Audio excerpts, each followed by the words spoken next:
Halo,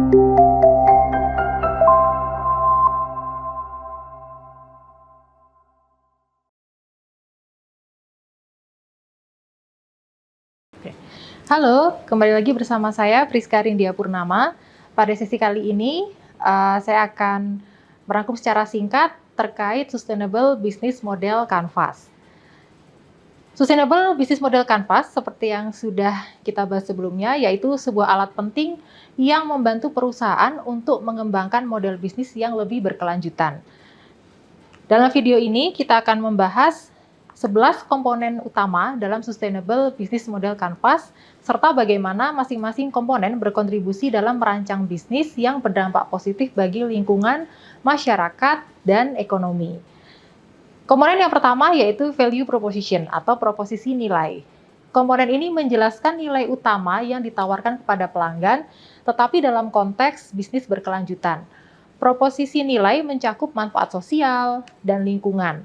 Ini bisa berupa produk ramah lingkungan, layanan yang mendukung komunitas lokal, atau produk dengan siklus hidup yang panjang. Komponen yang kedua yaitu customer segment atau segmen pelanggan. Segmen pelanggan dalam model bisnis berkelanjutan melibatkan kelompok konsumen yang peduli terhadap dampak sosial dan lingkungan dari produk atau layanan.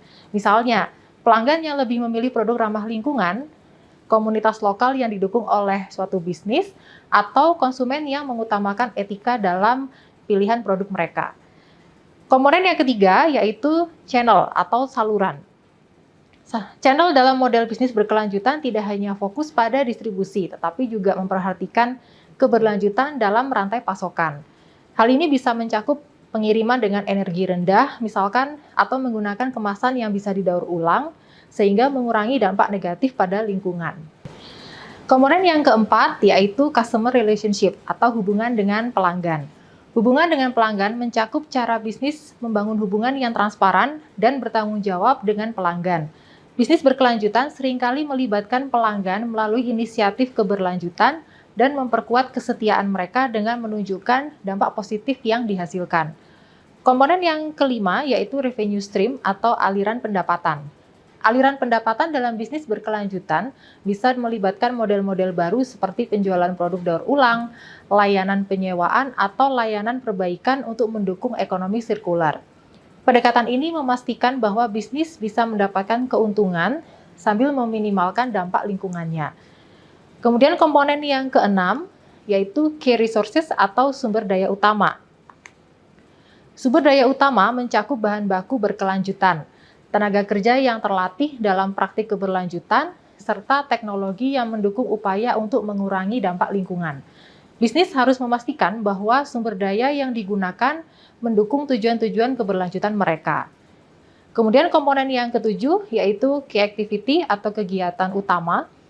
Kegiatan utama melibatkan proses-proses operasional yang ramah lingkungan dan sosial.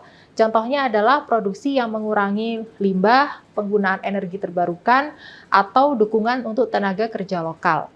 Aktivitas-aktivitas ini harus dirancang untuk mendukung keberlanjutan bisnis secara keseluruhan. Komponen yang ke-8 yaitu key partnership atau kemitraan utama. Kemitraan utama dalam bisnis berkelanjutan adalah kolaborasi dengan organisasi atau pemasok yang memiliki tujuan yang sama dalam hal keberlanjutan. Misalnya, bekerja sama dengan pemasok bahan ramah lingkungan atau organisasi non-pemerintah yang mendukung inisiatif sosial. Komponen yang ke-9 yaitu cost structure atau struktur biaya. Struktur biaya dalam model bisnis berkelanjutan perlu mencakup investasi yang mendukung praktik berkelanjutan seperti teknologi efisiensi energi, bahan baku terbarukan, atau program pelatihan untuk karyawan. Struktur biaya ini juga mempertimbangkan penghematan dari praktik yang mengurangi dampak lingkungan. Kemudian komponen yang ke-10 yaitu eco-social cost atau biaya sosial ekologis. Eco-social cost adalah dampak negatif dari sistem operasional bisnis terhadap lingkungan dan masyarakat. Hal ini bisa berupa polusi, jejak karbon, atau resiko kesehatan bagi pekerja dan masyarakat. Penting bagi perusahaan untuk mengukur dan berusaha meminimalkan biaya sosial ekologis ini. Kemudian komponen yang terakhir atau yang ke-11 yaitu eco-social benefits atau manfaat sosial ekologis. Ekososial benefit adalah dampak positif dari bisnis terhadap lingkungan dan masyarakat. Contohnya seperti penciptaan lapangan kerja, peningkatan kualitas hidup, dan pengurangan emisi karbon.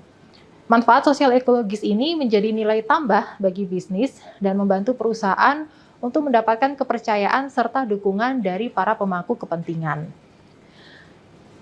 Yang dapat saya simpulkan dari Sustainable Business Model Canvas ini yaitu ke-11 komponen yang membentuk Sustainable Business Model Canvas ini dirancang untuk membantu bisnis untuk menciptakan nilai yang berkelanjutan. Dengan mempertimbangkan setiap komponen-komponen ini, maka bisnis dapat membangun model yang tidak hanya menguntungkan, tetapi juga bertanggung jawab secara sosial dan lingkungan. Terima kasih telah mengikuti sesi pembelajaran ini. Kami berharap informasi tentang komponen-komponen dalam Sustainable Business Model Canvas ini dapat membantu Anda dalam memahami langkah-langkah dalam membangun bisnis yang berkelanjutan. Terima kasih, sampai ketemu di sesi-sesi lainnya.